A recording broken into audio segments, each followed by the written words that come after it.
थोड़ा आवाज बुलंद करिए। बोलिए प्रेम से श्री सद्गुरु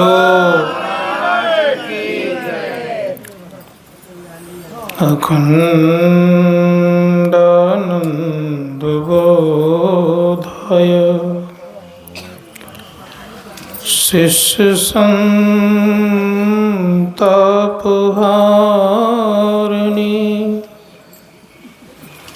सच्चिदानंद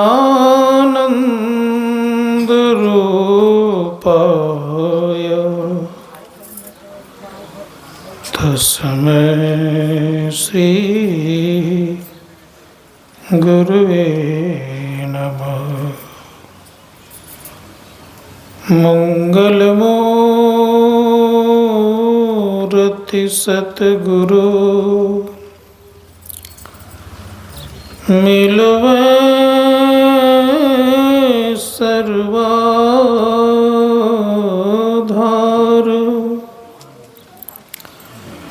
मंगलमय मंगल करन बिनवा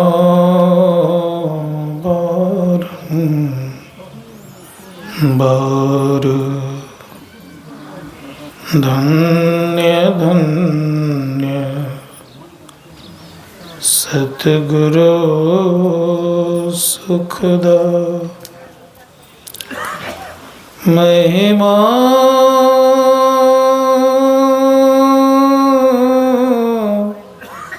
कही न जाए। जो कछु कहूँ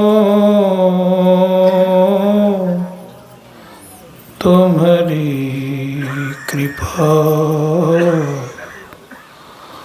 मोते कछु न बसाए। बोलिए प्रेम से श्री सद्गुरु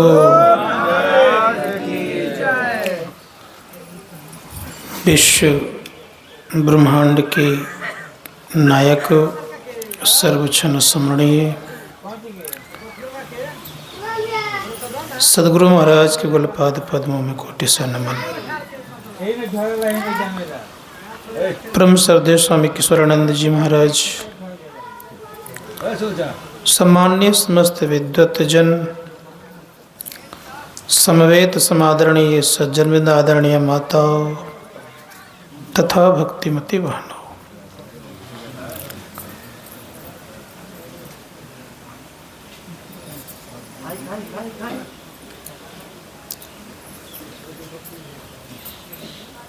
मानव जीवन में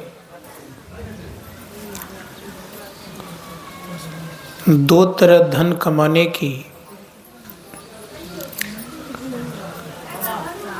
एक उपलब्धि है, अवसर मिला हुआ है। संसार का धन कमाएंगे तो शरीर ठीक से चलेगा,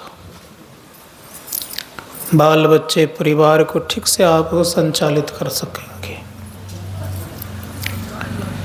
लेकिन यह धन यहाँ का यहीं रहेगा।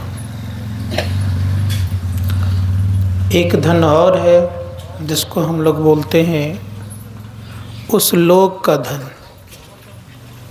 उस लोक का धन कमाएंगे तो साथ भी लेकर के जाएंगे, यहाँ भी ठीक पूर्वक जिएंगे और यहाँ के बाद भी जिएंगे।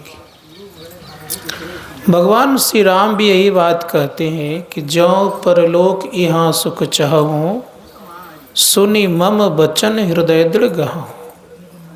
यहाँ और वहाँ, यहाँ से मतलब यह लोक, वहाँ से मतलब वह लोक, परलोक। परलोक में और यहाँ इस लोक में दोनों जगह अगर सुख चाहते हैं तो भगवान कहते कि मेरी बातों को सुनो। सुनने के लिए कह रहे हैं। सुनने से क्या लाभ होगा? शांत रहिए थोड़ा सा सबको ही। सुनने से क्या लाभ होगा? तो धर्मशास्त्र कारकत अगर नहीं सुनेंगे तो हानि होगी, और सुनेंगे तो लाभ होगा। क्या लाभ होगा? गोस्वामी जी महाराज कहते हैं, सुनी समुझहि जन मुदित मना, मज्जहि अति अनुराग लहई चार फल अछत तनु साधु समाज प्रयाग। का अगर आपने मन से सुन लिया और सुन करके जीवन में उतारने लग गए, अनुराग पूर्वक करने लग गए, तो जीवित अवस्था में आपको चार फल की प्राप्ति होगी। अर्थ, धर्म, काम और मोक्ष की प्राप्ति होगी। कहेंगे महाराज मेरे पास अर्थ तो है, धर्मशास्त्रकार कहते अर्थ है, लेकिन ये अर्थ यहीं का है, ये अर्थ कोई लेकर के जाने वाला नहीं है। नानक देव जी के समय में एक नवाब हो गए थे, उनके पास बहुत धन था, अपने मकान पर झंडा लगा कर रखे थे। झंडा क्या लगा कर रखे थे? जितना झंडा उतना ही लालों की बोरियां उनके पास, बहुत झंडा लगा कर रखे हुए थे। नानक देव जी महाराज के शिष्य कहते हैं, गुरुदेव जानते हैं ये बड़े कंजूस हैं, एक लाल भी किसी को देना नहीं चाहता है, किसी को एक मुट्ठी अन्न देना नहीं चाहता है, ये लगता है ये सब के सब लेकर के जाएगा क्या पता नहीं। कोई बात नहीं है। नानक देव जी महाराज गए, सुना था नाम कि बहुत उच्च कोटि के महापुरुष हैं, दर्शन करने ख्याल से आए और उन्होंने एक सुई लेकर के गए हुए थे। कहा कि देखो नवाब, ये सुई तुम्हें मैं अमानत रखने के लिए दे रहा हूँ, इस सुई को तुम बढ़िया से रखना और तुमसे हम यहाँ नहीं लेंगे। कहा कहाँ लेंगे आप? कब वहाँ लेंगे? कहा ठीक है। उसको पता था कुछ नहीं, लोगों से विचार किया, कहा कि महाराज सुनते हैं क्या कहा उन्होंने? कहा क्या कहा ये कि यहाँ नहीं लेंगे वहाँ लेंगे, और वहाँ तो सुई के नोक के बराबर कुछ लेके जाता नहीं, आप किसे लेके जाएंगे? एक कर्जा आप कर चढ़ गया महाराज, जल्दी बुलाइए उनको। बुलाया गया, कहा कि आप तो उच्च कोटि के महापुरुष हैं, आपको तो पता है कि वहाँ सुई के नोक के बराबर कुछ लेके जाता नहीं है, और आपने मेरे ऊपर कर्जा डाल के जा रहे हैं कि यहाँ नहीं लेंगे वहाँ लेंगे। वहाँ तो हम कुछ भी लेकर के नहीं जाएंगे, ये कैसे आपका सुई में लेकर के जाएंगे? जब एक सुई लेकर के तुम नहीं जा सकते हो तो इतना झंडा जो लगा के रखा है क्या लेकर के जाएगा तुम?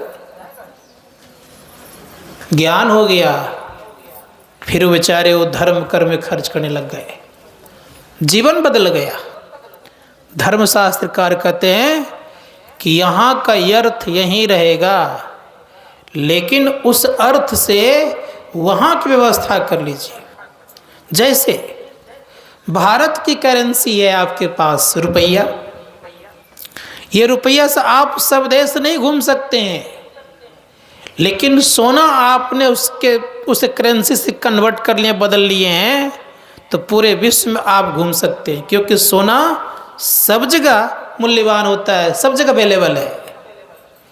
धर्मशास्त्र तो ठीक उसी प्रकार से यहाँ के धन से आप पुण्य रूपी करेंसी अगर उत्पन्न कर लीजिएगा तो सभी धाम में वह करेंसी चलेगी, लेकिन केवल यह धन रह गया, अब पुण्य रूपी करेंसी उत्पन्न नहीं किया तो संत महात्मा गण कहते कहीं आप लेकर के नहीं जा सकते। कहते अर्थ भी चाहिए, तो अर्थ है तो क्या करना चाहिए? का धर्म में खर्च करना चाहिए। आज एक बात और याद रखिए, जितने भी आप लोग देखते होंगे धर्म स्थल पर बड़े बड़े कटोरा लेके बैठे हुए हैं, कोई गरीब लोग है? वो गरीब लोग नहीं था, पहले बड़े ही धनवान था।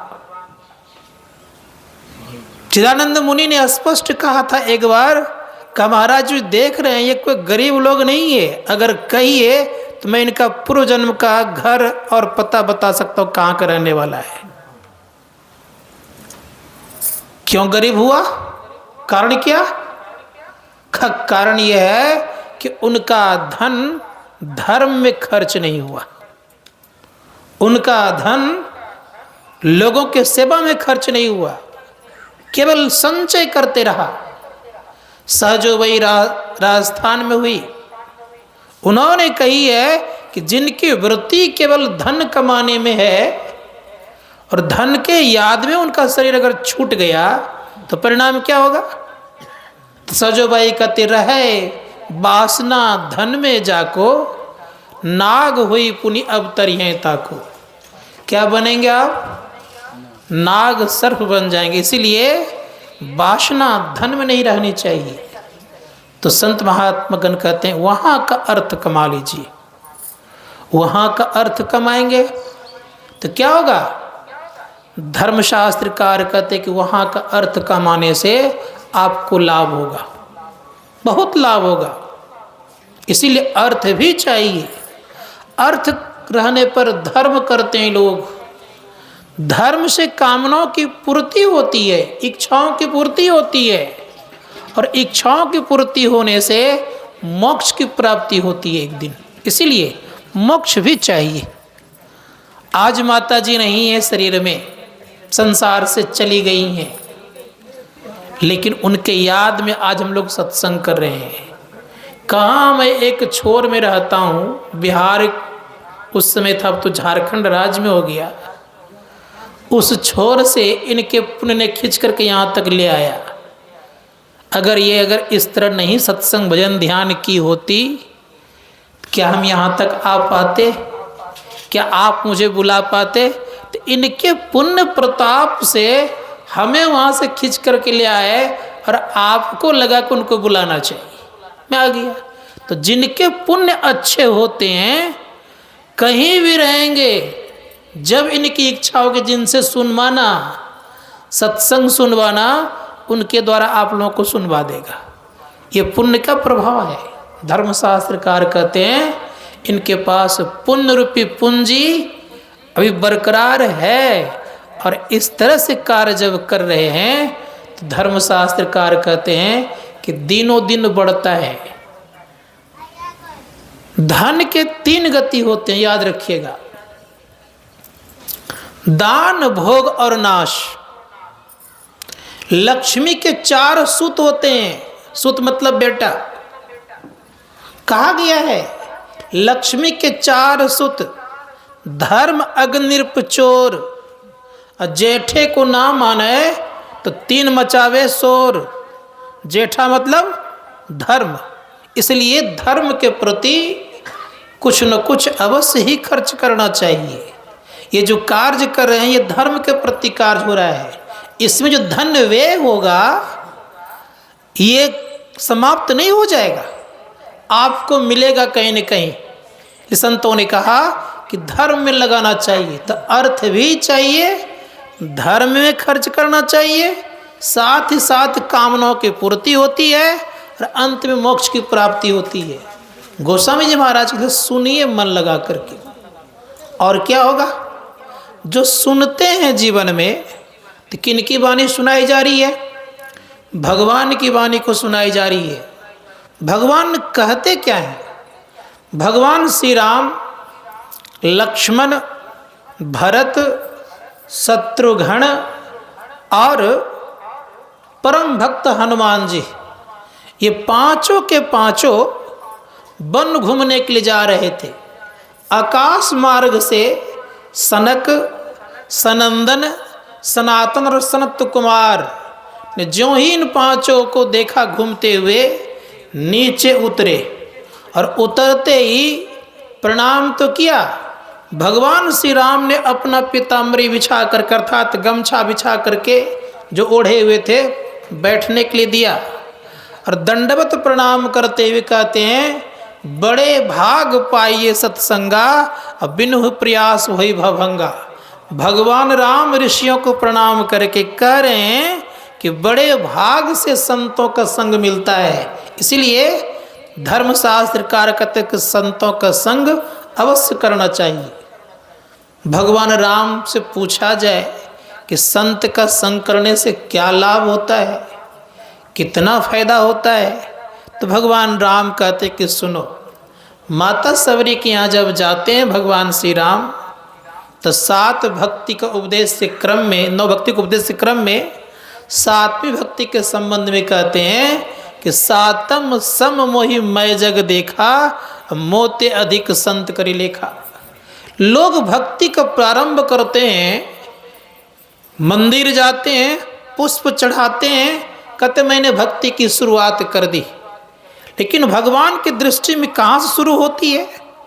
भगवान श्री राम कहते हैं प्रथम भक्ति संतन कर संगा, और दूसरे तिमम कथा प्रसंगा। पहली भक्ति की शुरुआत संतों के संग से है, इसीलिए संत का संग करेंगे तो भक्ति प्रारंभ होगा। संत के संग करेंगे तो क्या लाभ होगा?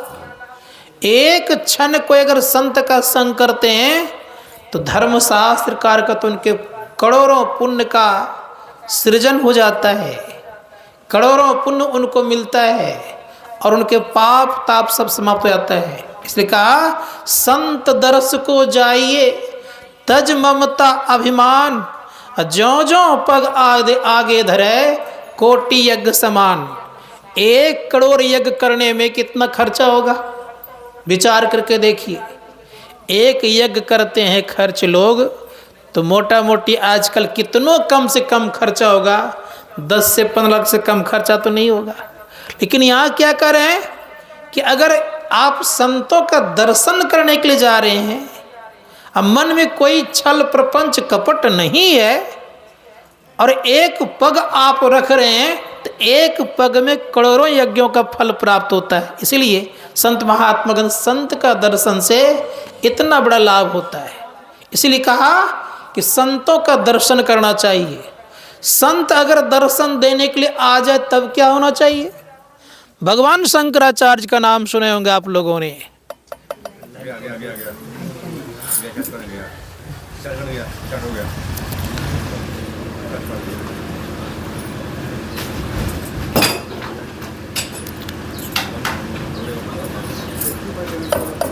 भगवान शंकराचार्य का नाम आप लोगों ने सुना है। आदि शंकराचार्य एक दिन संजोग से भिक्षा मांगने के लिए गए, और जब भिक्षा मांगने के लिए गए तो शंकराचार्य जी महाराज एक बूढ़ी माँ के यहाँ चले गए। चारों तरफ टटिया से घेरा हुआ था,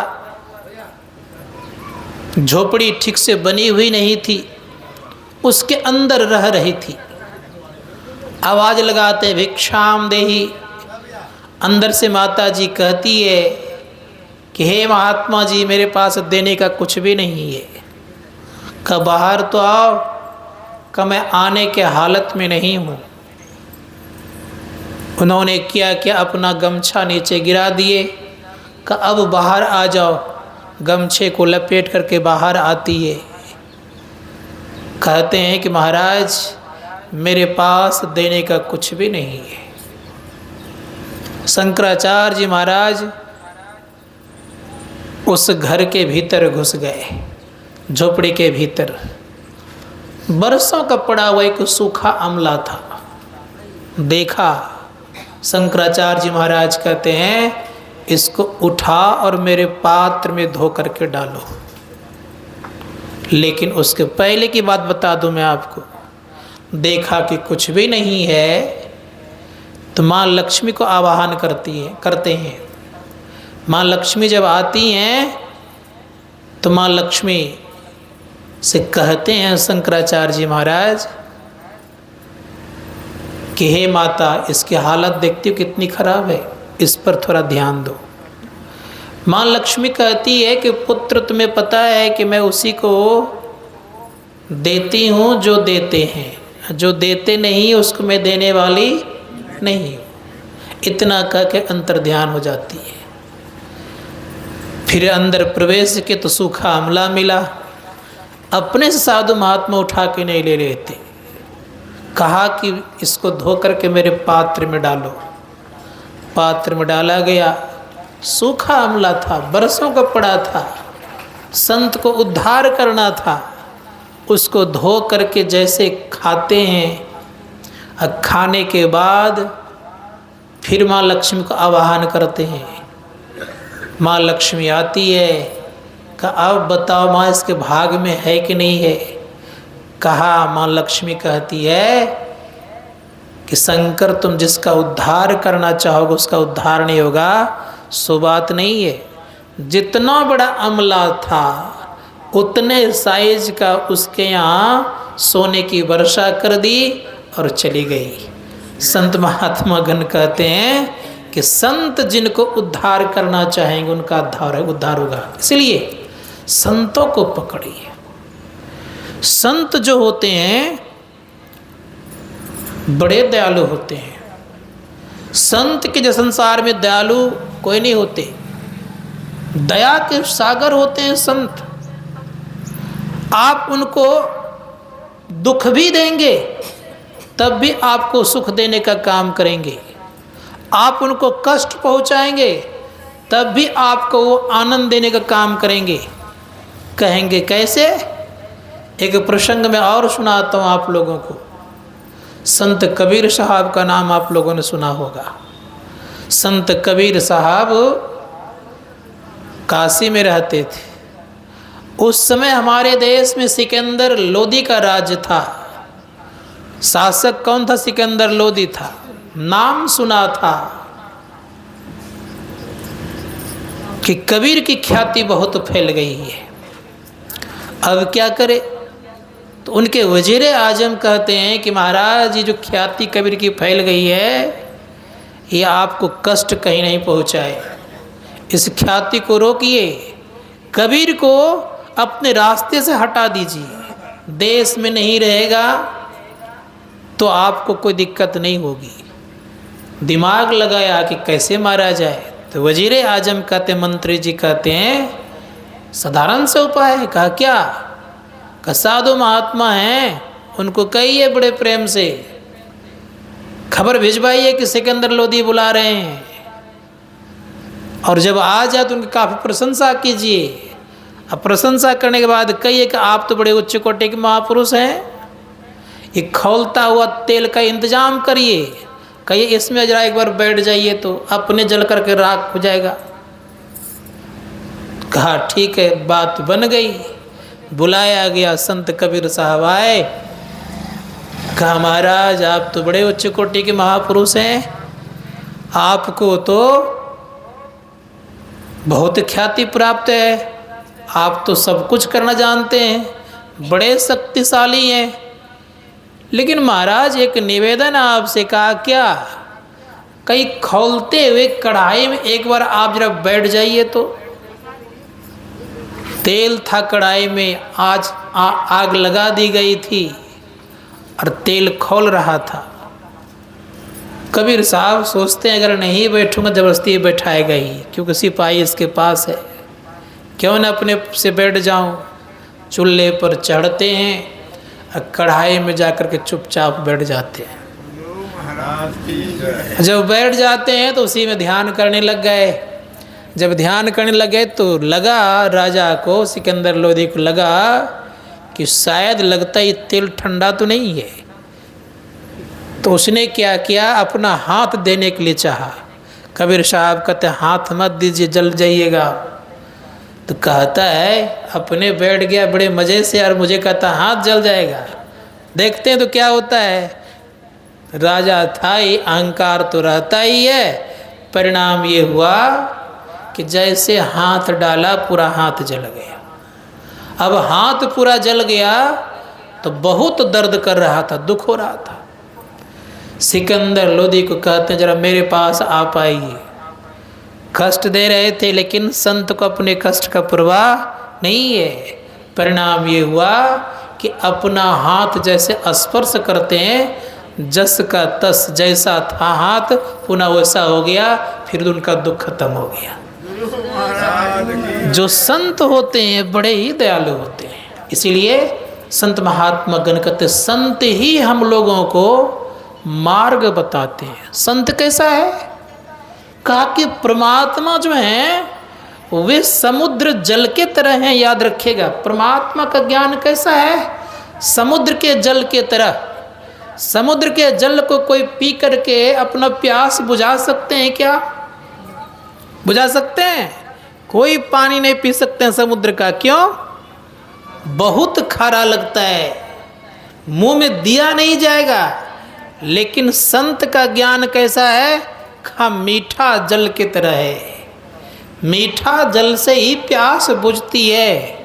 उसी प्रकार से याद रखिएगा, संतों के ज्ञान से ही आत्मज्ञान की तरफ बढ़ सकते हैं। भगवान के ज्ञान से आप आत्मज्ञान की तरफ नहीं बढ़ सकते हैं। इसलिए भगवान श्री राम ने कहा है कि प्रथम भक्ति की शुरुआत संत के संग से ही है। उन्होंने नहीं कहा कि मेरे संग से प्रथम भक्ति की शुरुआत होगी। और कहा क्या अंत में? का सबसे बड़े होते हैं संत, सातम सममयी मैं जग देखा, मोते अधिक संत करी लेखा। उन्हीं के राज्य में हो गए संत पलटूदास जी महाराज, बड़े उच्च कोटि के महापुरुष हुए। संत पलटूदास जी महाराज कहते हैं कि सबसे बड़े हैं संत, दूजा नाम है जी। का सबसे बड़े कौन है? का संत, दूजा नाम है जी। तीजा 10 अवतार तिन्हें प्रणाम है जी। ब्रह्मा विष्णु महेश सकल अवतार है जी। हारे पलटू सबके ऊपर संत मुकुट सरदार है जी।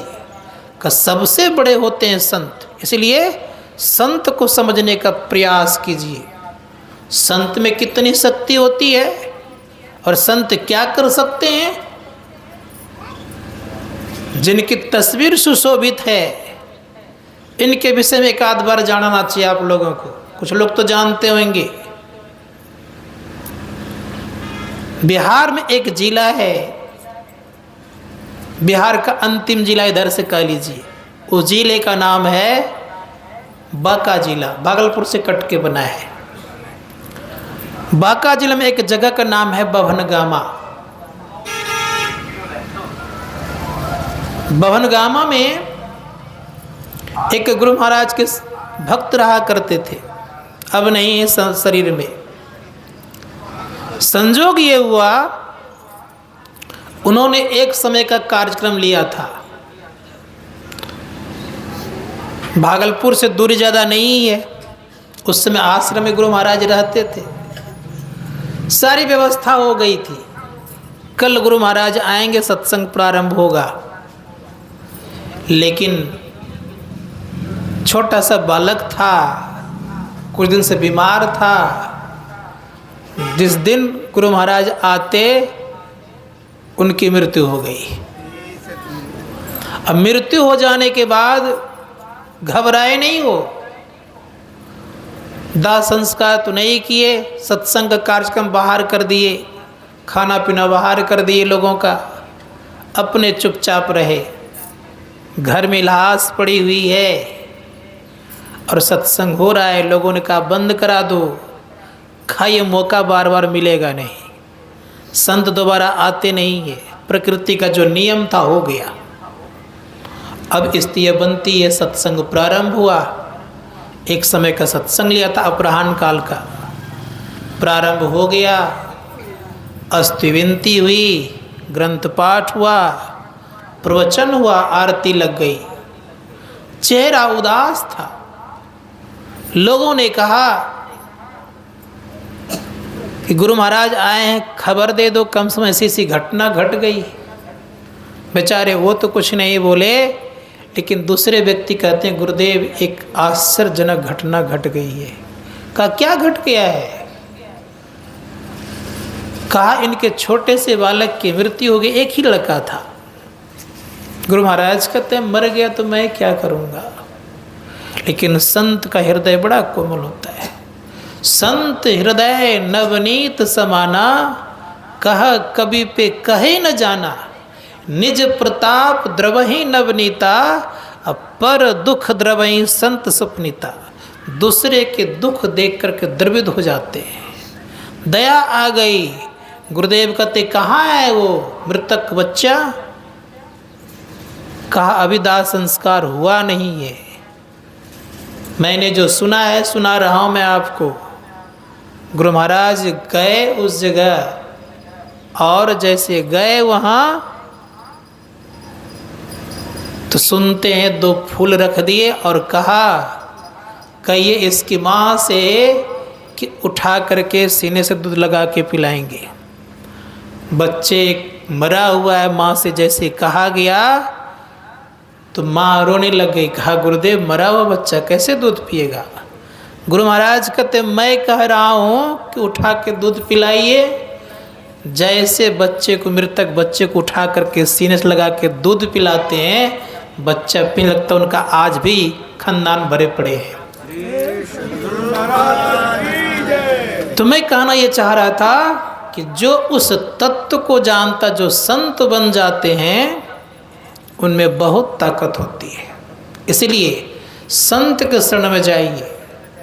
परमात्मा का पास पहुंचने का द्वार बताने वाला दूसरा कोई नहीं, तो संत ही होता है। इसलिए कहा गया है जीव उद्धार का द्वार पुकार कहा, घट भीतर ही सत्संतों ने। भगवान बताने के लिए नहीं आए हैं। हम लोगों के अंदर में द्वार कहाँ है परमात्मा तक जाने का? कौन बताने के लिए आए? संत तो ही बताने के लिए आए। इसीलिए संत को श्रेष्ठ कहा गया है। संत और भगवंत में कोई अंतर नहीं है। गोस्वामी जी महाराज कहते हैं कि संत भगवंत अंतर निरंतर नहीं। किमपि मति विमल कह दास तुलसी, संतों और भगवंतों को अंतर होता नहीं है, वो समान है। लेकिन कहीं कहीं कहते हैं कि संत बड़े हैं।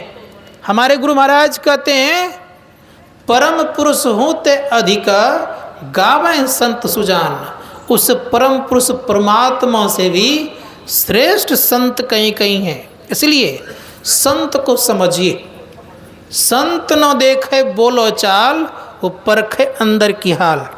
हम लोगों की जो स्थिति है, हम लोग के भीतर में क्या होता है, ये संत जान जाते हैं। किस तरह जानते हैं? जैसे देखे होंगे आप लोगों के घर में कि शीशे के अलमीरा में बहुत सारी चीज़ें रखे हुए हैं, किसी को बताना नहीं पड़ता है, यूं ही देख लेते हैं। उसी प्रकार से उनकी जो दृष्टि है, हम लोगों के भीतर में क्या है वो दिख जाता है। परम पूज्य गुरुदेव के पास लोग आते थे तो कहते थे कि अगर मैं सबकी मन की बात कहने लग जाऊंगा तो मेरे पास कोई नहीं आएंगे। अब सोच के देखिए कितनी दृष्टि थी। रामधारी सिंह दिनकर का नाम सुने होंगे आप लोगों ने। रामधारी सिंह दिनकर राष्ट्रीय कवि हैं। आज भी उनकी लेख एमए तक किताबों में चलती है। वे जब भागलपुर यूनिवर्सिटी में थे चांसलर के रूप में, तो उनके पास एक शिवपूजन प्रोफेसर सी बाबू नाम का प्रोफेसर आते थे मिलने के लिए। वे गुरु महाराज से प्रभावित दीक्षित थे। रामधारी सिंह दिनकर जी कहते हैं कि मैंने सुना है जी कि महर्षि जी नाम का एक बड़े अच्छे महात्मा है हिमायागंज कुप्पा घाट में। कहाँ? खा मेरी इच्छा एक बार दर्शन करने की। खा चलिए। उनके पास एम्बेसडर कार था, दोनों बैठे और चले। जब जाने लग गए तो बातचीत के क्रम में कहते हैं कि मैं ये प्रश्न लिखता हूँ और 7 प्रश्न का अगर उत्तर दे देंगे पूछने पर तो मैं समझूंगा पूर्ण संत अच्छे महात्मा हैं। अगर नहीं दे पाए तो समझूंगा कि पूर्ण संत नहीं है। जैसे अंदर गए, लोगों ने परिचय दिया कि रामधारी सिंह दिनकर जी हैं, चांसलर हैं। अंदर बैठने के इजाज़त दिया गया, कुर्सी दिया गया। नहीं बैठे, विद्वान थे नहीं बैठे, नीचे दोनों बैठ गए। और नीचे जब बैठ गए, उनका प्रश्न पॉकेट में लिखा हुआ है। कागज कहाँ है? पॉकेट में है। क्रम क्रम से गुरुदेव ने 7 प्रश्नों का उत्तर बिना पूछे दे दिए। जैसे बिना पूछे उत्तर दे दिए तो रामधारी सिंह दिनकर कहते कि अद्वितीय महापुरुष संसार के हैं। आपने नाम सुना है भारत के प्रथम प्रधानमंत्री का, जवाहरलाल नेहरू का। पंडित जवाहरलाल नेहरू ने लिखा है अपने लेख में, उन्होंने कहा है कि भारतवर्ष में बहुत सारे संत महात्माओं में मिला हूँ, लेकिन महर्षि मेही की तरफ कोई संत मुझे अब तक देखने को नहीं मिला। इसीलिए मैं गर्व और फक्र के साथ कह सकता हूँ कि जिनकी तस्वीर सुशोभित है ये कुछ साधारण महापुरुष नहीं है। आपने इनका भी नाम सुना है, भारत के प्रथम राष्ट्रपति डॉक्टर राजेंद्र प्रसाद का। उन्होंने अपने लेख में लिखा है कि मैं अनेक स्थानों पे गया हूँ, बहुत सारे महात्माओं के संग में रहा हूँ, लेकिन जो अनुभूति, जो शांति, जो लाभ मुझे महर्षि मेही के सानिध्य में मिला वो किसी के सानिध्य में नहीं मिला। इसलिए मैं कहना चाहूँगा कि जहाँ हम लोग बैठे हैं ये कुछ साधारण महापुरुष नहीं है, जिनके दर्शनार्थ हेतु सनक सनंदन और सनातन कुमार आया करते थे, अब से वो कैसे महापुरुष होंगे। इसलिए संत महात्मागण कहते हैं कि विचार करके देखिए कि ऐसे महापुरुषों का सानिध्य हम लोग को प्राप्त है। क्या बताया इन्होंने? कहा देखो तुम्हारे अंदर में परमात्मा तक जाने का रास्ता है, कहीं बाहर नहीं है, कहीं भटकने की दरकार नहीं है। उस द्वार को तुम जानो केवल, अगर उस द्वार को जान जाओगे तो तुम्हारा कल्याण हो जाएगा। उस द्वार कहाँ है?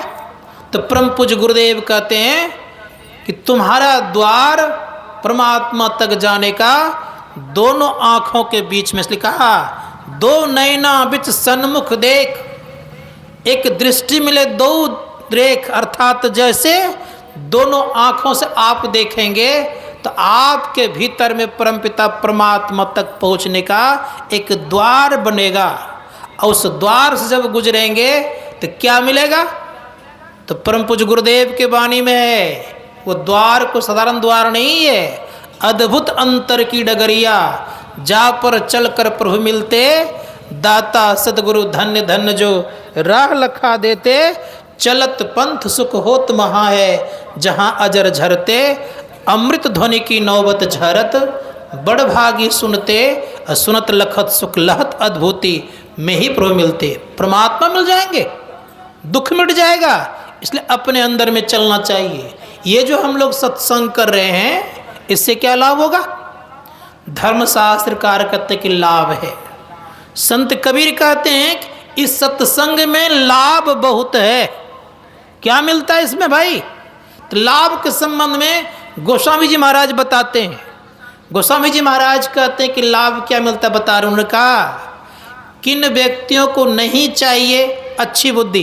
किन को नहीं चाहिए? चाहिए कि नहीं चाहिए? सबको अच्छी बुद्धि चाहिए। तो कहते सत्संग से अच्छी बुद्धि मिलती है। कौन नहीं चाहते कि मेरा संसार में यश फैले? सत्संग के द्वारा यश भी फैलता है।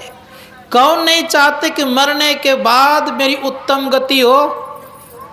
सबको चाहते हैं। संसार में कौन दरिद्र रहना चाहते हैं, गरीब रहना चाहते हैं, धनहीन रहना चाहते हैं? कोई चाहते हैं क्या? और अपनी भलाई कौन नहीं चाहते हैं? सब कोई चाहते हैं। गोस्वामी जी महाराज कहते हैं कि अगर अच्छी बुद्धि चाहिए, संसार में यश चाहिए, उत्तम गति चाहिए, संपत्तिवान होना चाहते हैं और अपनी भलाई चाहते हैं, तो बाल कांड में रामचरितमानस में लिखते हैं मति किरति गति भूति भलाई, जब जेतन जहाँ जही पाई, सो जानब सत्संग प्रभाव, लो कहूँ वेद न आन पाऊँ। संसार में ये 5 चीज क्या क्या? अच्छी बुद्धि, संसार में यश, उत्तम गति, ऐश्वर्यशाली और अपनी भलाई चाहते हैं। तो गोस्वामी जी महाराज कहते हैं उन व्यक्तियों को जो मिला है तो उन्हें कभी न कभी सत्संग किया है, इसी कारण से मिला है। और इस जीवन में अगर सत्संग करना छोड़ देंगे तो कहाँ जाएंगे? फिर जस के तस नहीं हो जाए। एक महात्मा जी थे, रास्ते से चल रहे थे, एक बंदर नचाने वाले मदारी रास्ते पर बैठे हुए थे, कहीं जाना था।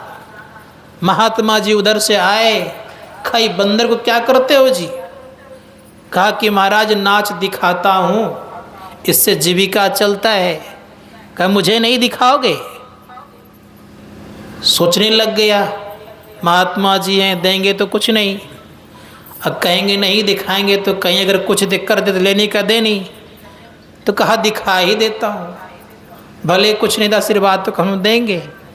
तो महात्मा जी को नाच दिखा दिए। कहा बड़ा सुंदर नाच दिखाते हो जी। कहा आंख बंद करो। अब डर लगने लगे, कहीं आंख बंद करे बंदर लेके चला जाए तो मुश्किल हो जाएगा। अब करे तो करे क्या, आंख भी बंद नहीं करे। महात्मा जी ने कहा देखो जी, नहीं बंदर तुम्हारा लेके जाएंगे, आंख बंद तो करो। डर से कर नहीं रहा था, विश्वास किया, आंख बंद किया तो बंदर ही गायब हो गया। अब बंदर गायब हो गया तो संजोग क्या, महात्मा जी खड़े हैं। अब कह भी नहीं सकते हैं कि बंदर लेके चला गया है, लेकिन है तो सामने में खड़ा। जैसे आंख बंद करके खोलते हैं तो देखते देह में परिवर्तन। परिवर्तन क्या, तो जो मदारी वाला पोशाक था वो बदल गया, राजकुमार वाला पोशाक हो गया, शरीर में बड़े अच्छे सुंदरता आ गई, सब कुछ परिवर्तन हो गया। उधर से 50-100 आदमी हाथी को लेकर के नारा लगा करके इधर आ रहे थे। उसी राजकुमार को हाथी बैठाते हैं और लेके चले जाते हैं, उनको राजा बना देते हैं। अब राजा बन गया वो, अब राजा बन गया तो राज का चलाने लग गए। धीरे धीरे लोभ बढ़ते गया, लोभ ऐसा बढ़ गया कि छोटा छोटा जो राज था सबको जीत लिया। एक राज बड़ा शक्तिशाली था, उसको हराने के चक्कर में महात्मा जी को याद किए। महात्मा जी संजोग से मिल गए। कहा महाराज इस सारे राज तो मैंने जीत लिया, एक राज रह गया, बड़ा राज है, अगर ये हो जाता तो बड़ा अच्छा होता। महात्मा ने कहा आँख बंद करो। तो आँख बंद किया तो वही चौराहा पर क्या देखता है, बंदर है, और फिर क्या कहते हैं, वही झोला है। संत महात्मा गण कहते हैं याद रख लीजिएगा, जीवन में अगर उस जीवन में किए हैं तो धन वैभव मिला है, बुद्धि मिली है, आपकी अच्छी गति है और आपका संसार में यश फैला हुआ है। अगर इस जीवन में नहीं किया तो उस परमात्मा की मदारी को लेने में देर नहीं लगेगी, आपको पुनः वहीं को वहीं पहुंचा देंगे। इसलिए धर्मशास्त्र कार्य कहते हैं कीजिए, भूलिए मत। अगर भूल जाइएगा, जिस तरह से मदारी उस महात्मा जी को भूल गए थे तो पुनः वहीं पहुंचा दिए, उसी प्रकार से याद रखिएगा, उस परमपिता परमात्मा रूपी महात्मा जी को भूल जाइएगा तो पुनः मदारी बनाने में उनको देर नहीं लगेगी। संत महात्मा गण कहते हैं उनको मत भूलिए। उनको भूलने से दुख आता है जीवन में, उनका ही मुख्य रूप से संत होते हैं। संत को समझिए, और संत को जो समझेगा उनका जीवन सार्थक होगा। संत बड़े दयालु होते हैं, बड़े दयावान होते हैं, उनके शरण में चले जाइए। संत पलटू दास जी महाराज से पूछते हैं कि आप किस आधार पर कहते हैं कि संत सबसे बड़े हैं, कोई तो आधार होगा। संत पलटू दास जी महाराज कहते केवल मैं कह रहा हूँ सो बात नहीं है, जितने ऋषि मुनि हैं, जितने तत्वदर्शी हैं, सबको ही कहते हैं संत बड़े हैं। कहा कैसे, तो संत पलटूदास जी महाराज कहते सबसे बड़े हैं संत, दूजा नाम है जी, तीजा 10 अवतार, तिन्हें परमान है जी, ब्रह्मा विष्णु महेश सकल अवतार है जी, हारे पलटू सबके ऊपर संत मुकुट सरदार है जी। का ये तो मान लिया मैंने कि संत को आपने बड़ा बना दिया, भगवान ने भी बड़ा कहा है, लेकिन एक बात मुझे बताइए और कोई प्रमाण है? तो पलटूदास जी महाराज कहते हैं हाँ और प्रमाण है। कहा क्या प्रमाण है? वे कहते हैं बड़ा होइते पूजिए, संतन किया विचार, संतन किया विचार ज्ञान का दीपक लिन्हा। ऐसे विचार नहीं किया, ज्ञान के दीपक आधार पर विचार किया। इसीलिए बड़े की पूजा होती है, संतन किया विचार। थोड़ा इसको हटाई, धुआं लग रहा है।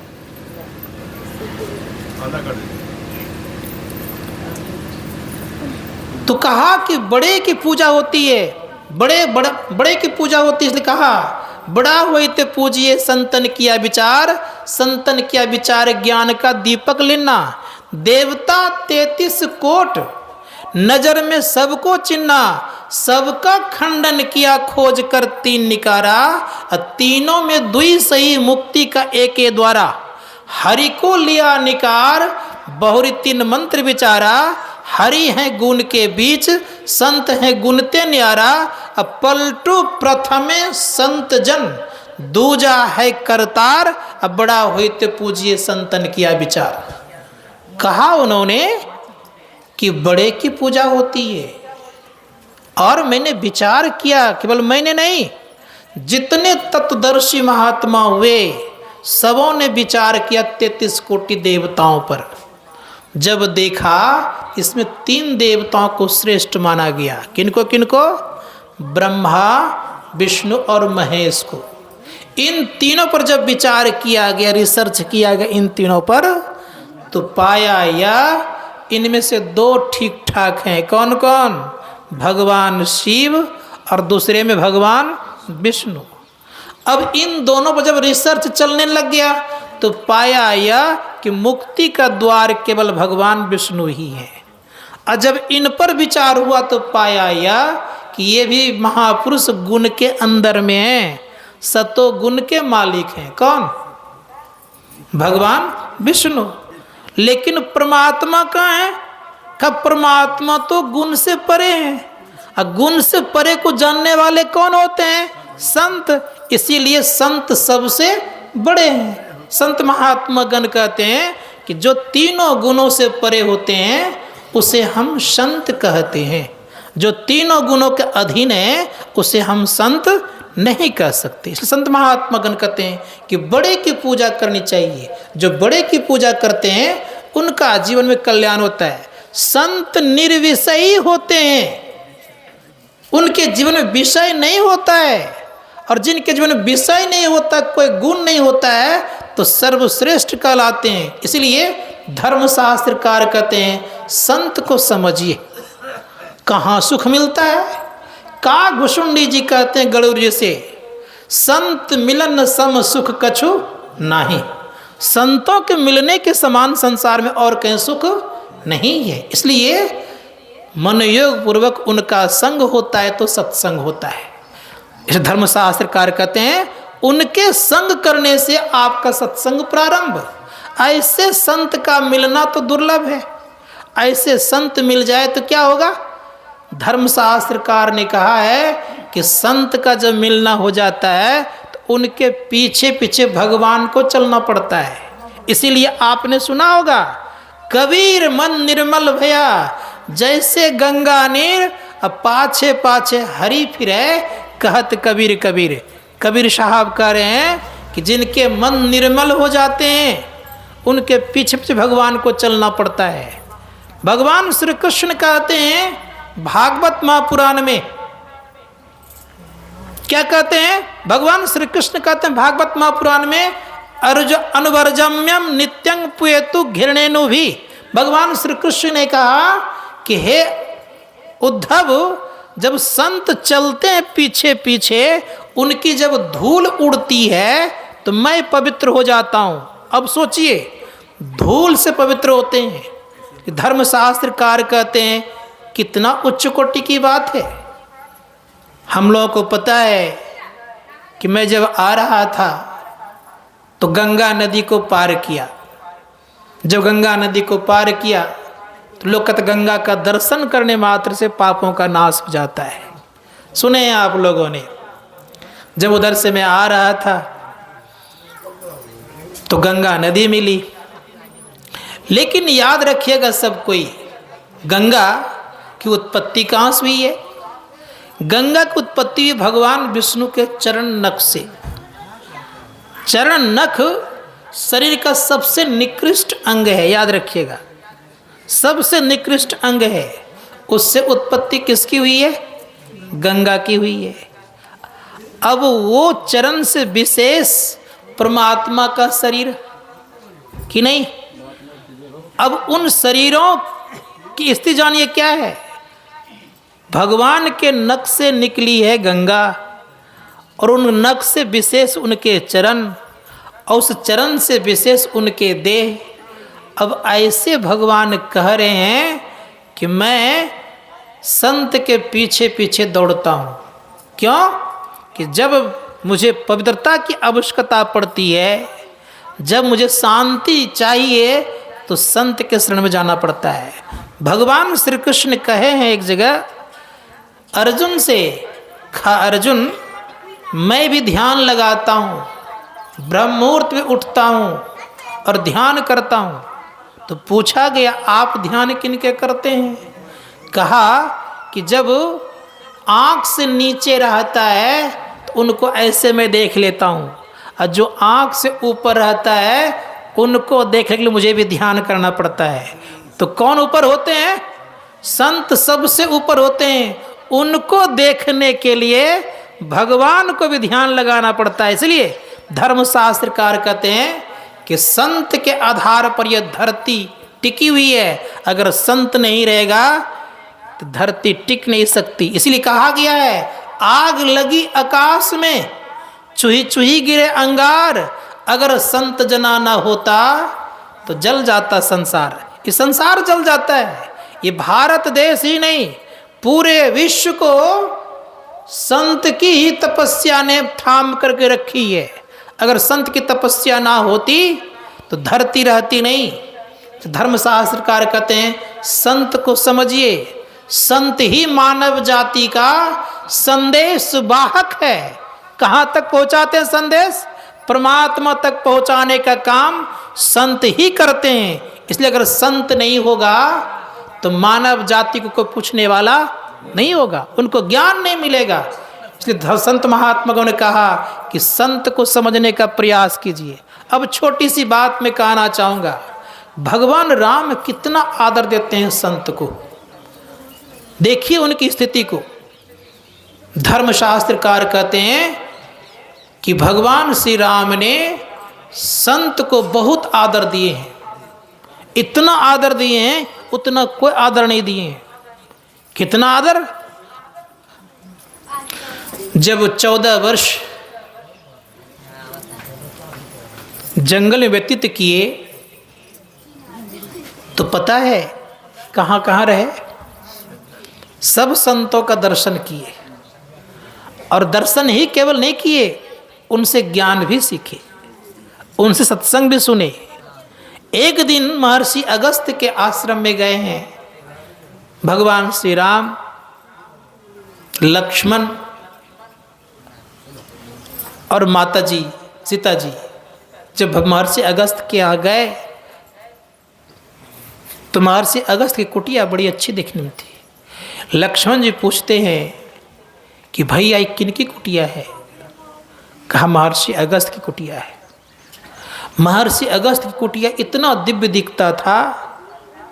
भगवान राम से पूछते हैं लक्ष्मण के गुरुदेव, भैया ये कुटिया बड़ी अच्छी है, दिव्य कुटिया दिखती है। भगवान राम कहते हैं उन्होंने बहुत तपस्या की है, तपस्या के कारण उस कुटिया में दिव्यता दिखती है। कहा उनका दर्शन करना चाहिए। कहा अवश्य दर्शन करना चाहिए। दर्शन ख्याल से दोनों जब गए, और जब दोनों गए तो पुराणों में लिखा है कि दर्शन से लाभ क्या होता है, कितना देर दर्शन से क्या लाभ होता है। तो कहा गया है कि अगर थोड़े देर भी को अगर सत्संग करेगा तो उनका जीवन सार्थक होगा। तो कहा क्या? स्पष्ट रूप से दुर्लभो मानुषो देहि देहि नाम क्षण भंगुरा तत्रापि दुर्लभम मन्ये वैकुंठ प्रिय दर्शनम। अब करें कि दर्शन तो वैकुंठ प्रिय का हो गया, जिन्होंने दर्शन किया, अर्थात संत का दर्शन हो गया। अब बता रहे हैं कि कितना देर दर्शन से क्या लाभ होता है। तो अब करें कि क्षणार्धो अपि सत्संग से दृढ़ नाम का आधा क्षण भी अगर कोई सत्संग करता है उसको चारों फलों की प्राप्ति होती है, अर्थ, धर्म, काम और मोक्ष। गोस्वामी जी महाराज लिखते हैं एक घड़ी आधो घड़ी आधो में पुण्यात, तुलसी संगत साध की हरे कोटि अपराध। एक घड़ी नहीं कहा, आधा घड़ी, आधा नहीं उससे भी आधा, एक घड़ी, आधी घड़ी, आधी में पुण्यात, तुलसी संगत साध की हरे कोटि अपराध। करोड़ों अपराध को हरण करने की ताकत आधा क्षण के सत्संग में है। इसलिए संत महात्मा गण कहते हैं सत्संग से जीवन सुधरता है, सत्संग से जीवन बदलता है। गोस्वामी जी महाराज कहते हैं सठ सुधरई सत्संगति पाई, पारस परस कुधा तो सुहाई। 60 व्यक्ति कहाँ सुधरता है? सत्संग को पाकर के सुधरता है। इसलिए सत्संग करना चाहिए। एक नंबर का सत्संग तब कहलाता है, याद रखिएगा, जब जीव परमपिता परमात्मा से मिल जाता है, ये एक नंबर का सत्संग होता है। ऐसे संत जिन्होंने जीव को परमात्मा से मिला दिया है, ऐसे संत का दर्शन हो जाए तो द्वितीय श्रेणी का सत्संग है। ऐसे संतों के द्वारा जो लिखी गई वाणी है उसका संग करना भी ये सत्संग है, और ये तृतीय श्रेणी का सत्संग है। तृतीय श्रेणी का सत्संग द्वितीय श्रेणी का सत्संग को कराता है, और द्वितीय श्रेणी का सत्संग एक न एक दिन क्या कराता है? तो प्रथम श्रेणी का सत्संग कराता है। इसलिए धर्मशास्त्रकार कहते हैं यह सत्संग भी बहुत लाभ देता है। कितना लाभ?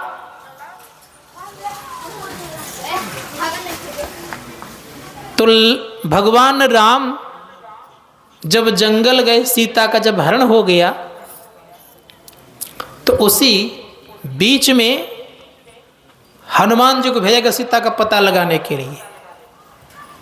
तो पता चला कि लंका में सीता को रखा गया है, सीता लंका में रह रही है। अब क्या करे? तो खोजने के लिए चला। तो मुख्य द्वार पर लंकेशनी रहती थी, पहरा देती थी। अब लंकेशनी थोड़ा सा नींद में चली गई थी, तो कहा सोचा कि क्यों नींद को तोड़ना है, ऐसे पार हुए, तो छोटा स्वरूप धारण करके पार कर गए। नींद खुल गई। लंकेशनी कहती कि तुम चोरों के भांति लंका में घुस गए हो, अच्छी बात नहीं है, और मेरे यहाँ का नियम है कि चोर को जिंदे चबा के खा जाया जाता है। तो हनुमान जी कहते हैं कि ये कब का नियम है? खैर सब दिन का यही नियम है कि चोर को जिंदे चबा के खा जाते हैं। तब तो सबसे बड़ा चोर तो रावण, उसको क्यों नहीं खाई? उसमें भूख नहीं लगी थी? चोरी करके तो उसने नहीं लाया था ना। ये नियम कहाँ चला गया? जैसे इस शब्द का प्रयोग किया तो लंकेशनी को लगा कि कोई विशेष आदमी है, तब तो इस तरह बोल रहा है। बात क्या है? का अंदर जाना नहीं है। तो क्या क्या एक मुष्टिका कस के लगा दिया, जमीन पर लुढ़क गई, खून बमन करने लग गई। अब करती तो करती क्या? हाउस संभालती है, हाथ जोड़ती है, कहती है तात स्वर्ग अपवर्ग सुख, धरिए तुला एक अंग, तुलन ताई सकल मिली, जो सुख लब सत्संग। कहा 7 स्वर्ग और अपवर्ग का सुख एक पलड़े पर रख दिया जाए, अब पल भर सत्संग का सुख जो एक पलड़े पर रख दिया जाए, तब भी बराबर नहीं होगा। पल भर सत्संग विशेष है, 7 स्वर्ग और अपवर्ग का सुख उससे कम है। इस पर एक प्रसंग है, उपनिषद में है। एक बार महर्षि वशिष्ठ घूमते घामते विश्वामित्र मुनि के यहाँ गए, तपस्वी थे। गए तो बड़ा स्वागत हुआ, कई दिन रह गए। जब वहाँ से आने लग गए तो महर्षि वशिष्ठ को विश्वामित्र मुनि ने 1000 तपस्या का फल दिया विदाई रूप में। और जब विदाई रूप में 1000 तपस्या का फल दिया गया तो लेके आए। अब मन में होता है, महर्षि वशिष्ठ के मन में, कि मुझे भी सत्संग कराना है और साधु महात्मा को बुलाना है। जैसे हमारे जगदीश बाबू के मन में हुआ कि सत्संग कराना है, साधुओं को बुलाना है, उसी प्रकार से क्या स्थिति हो गई कि उन्होंने बुलाया, बहुत सारे साधु लोग आ गए, सत्संग चला, भंडारा भी हुआ। अब जब सत्संग समाप्त हो गया तो विदाई रूप में सबको कुछ न कुछ दे दिए। सोचे कि ये बड़े महात्मा हैं, इनको विशेष देना चाहिए। तो विश्वामित्र मुनि को क्या किया, पल भर सत्संग का फल दिया। अब उनके मन में होता है कि कहाँ मैंने 1000 वर्ष का तपस्या का फल दिया था और ये कहाँ पल भर देता है। ये पल जो गिरता कितना लगता है गिरने में, का इतना कम समय का फल मुझे। तो उनकी जो ये भौवें थी टेढ़ी हो गई। अब टेढ़ी जो हो गई तो जो संत होते हैं ना, वो मन की बात को जान जाते, भाप गए। जैसे भाप गए, कहा कि मुनि जी क्या तपस्या का फल क्या थोड़ा लग रहा है? का थोड़ा मतलब क्या ज़्यादा? अरे नहीं था आपके पास तो नहीं देते, ये थोड़ा देकर जो मेरी तोहनी कर अच्छी बात तो नहीं है। का आपको तोहनी लग रही है? कहा महर्षि वशिष्ठ कह बैठते हैं कि लगता है कि आप सत्संग के ज्ञाता नहीं है, सत्संग से आप अनभिज्ञ हैं। जैसे का अनभिज्ञ हैं तो लगा उनको थोड़ा सा खराब। का सुनिए मुनि जी, अगर आपको लगता है थोड़ा है तो एक काम करिए, जो इसके निर्णय कराने वाले हैं निर्णायक, उनके पास चलिए। का चलिए। अब सब उठ पउठ के दोनों चल दिए। दोनों चल दिए किधर? निर्णय कराने के लिए। तो सबसे पहले गए कहाँ? ब्रह्मा जी के पास। अब ब्रह्मा जी के पास जब गए तो ब्रह्मा जी ने देखा कि 2 महात्मा आ रहे हैं, तो सोचा कि महात्माओं के चक्कर में पड़ना अच्छी बात नहीं है। उसने क्या किया, बलाए को हटा दिया। कहा देखिए हम तो सत्संग करते नहीं हैं, सत्संग का ज्ञान भी हमको नहीं है, इसलिए इसका निर्णय भगवान विष्णु के पास चले जाइए। अब भगवान विष्णु के पास जब गए तो भगवान विष्णु ने सोचा यह कि अगर मान लिया जाए निर्णय कर दूंगा तो एक महात्मा है क्रोधी और दूसरे हैं शांत, कहीं अगर श्राप दे दिया तो लेनी का देनी पड़ जाएगा। क्योंकि एक बार मैंने नारद जी को रास्ते पर लाया तो ऐसा श्राप दिया कि जीवन पर्यंत मैं पत्नी के वियोग में पड़ा रहा। अब फिर वह इस बार अगर ऐसी बात आ जाएगी तो लेने की देनी पड़ जाएगी, इसलिए महात्मा के चक्कर में रहना नहीं है। कहा देखिए हम तो पालन करते हैं, यहाँ वहाँ जाना पड़ता है, इसीलिए इसका निर्णय भगवान शिव कर सकते क्योंकि वो सत्संगी हैं, पुराने सत्संगी, उनको जानकारी है, सत्संग सुनते रहते हैं, उनके पास चले जाइए। भगवान विष्णु ने अपना बला है भगवान शिव पर थोप दिया। भगवान शिव संजोग से रास्ते मिल गए। अब रास्ते मिल गए तो कहा मैं आप ही के पास जा रहा था। कहाँ पता तो है कि मेरे पास आप जा रहे हैं, बात क्या है? खब बात यह है कि तपस्या का फल विशेष होता है कि सत्संग का फल विशेष होता है। जैसे का निर्णय करना है तो भगवान शिव ने सोचा कि महात्मा का चक्कर बड़ा खराब होता है। एक बार मैंने थोड़ा सा सही दिशा दिखाया भृगु को तो परेशान कर दिया था मुझे, अब फिर चक्कर में पड़ जाए तो लेने के देनी। तो कहा सुनिए आपको पता है ना कि समुद्र का मंथन हुआ था, कहाँ हुआ था? कहा उसमें एक विष निकला था ना, कहाँ निकला था? कहा जब से मैंने विष का पान किया है ना, ये मस्तिष्क मेरा बिगड़ गया है, इसलिए मुझसे निर्णय नहीं हो पाएगा। तो वहाँ से वो चल दिए। कहा कहाँ जाए? कहा शेष जी के पास चले जाइए। शेष जी के पास पहुँच शेष जी ने कहा कि आपको तो पता ही है कि मेरे ऊपर धरती का भार है, किन्हीं के माथा पे भार रहेगा तो निर्णय कर पाएगा? कहा नहीं। कहा आप दोनों में से भार को हल्का कर दीजिए, मैं निर्णय कर दूंगा। तो लीजिए एक तराजू रखता हूँ, तराजू को रख दिए, कहा अपना अपना फल रखिए। तो महर्षि विश्वामित्र मुनि ने क्या किया, 1000 तपस्या का फल रखा तो पृथ्वी टस से मस नहीं हुई। जैसे ही पल भर सत्संग का फल दूसरे पलरे पर रखा, रखते ही पृथ्वी अधर में लटक गई। कहा अब तो इंसाफ कर दीजिए, तो सेठ जी कहते इंसाफ तो साफ हो गया, आपने रखा टस से मस नहीं हुई और रखते ही अधर्म अटक गई। संत महात्मा गण कहते हैं कि सत्संग का पल भर का सत्संग 1000 वर्षों के तपस्या से श्रेष्ठ होता है। इसीलिए गोस्वामी जी महाराज कहते हैं कि तात स्वर्ग अपवर्ग सुख धरिए तुला एक अंग तुलन ताई सकल मिली जौ सुख लव सत्संग। अगर आप संजोग से पल भर भी सत्संग करेंगे तो जीवन आपका सार्थ होगा। क्या सत्संग है? गोस्वामी जी महाराज कहते निमिष दंड एक हूँ बारा का थोड़ा देर भी अगर सत्संग करते हैं तो आपका कल्याण है। सत्संग क्या? तो गुरुदेव कहते धर्म कथा बाहर सत्संगा अंतर सत्संग ध्यान भंगा। जब ध्यान करेंगे तो आपके जीवन में जो सत्संग होगा ये सबसे महत्वपूर्ण का सत्संग होगा। क्या है अभंग ध्यान? थोड़ा जान लीजिए तो कल सुनिएगा। क्या सुनिएगा? सुन लीजिए तब।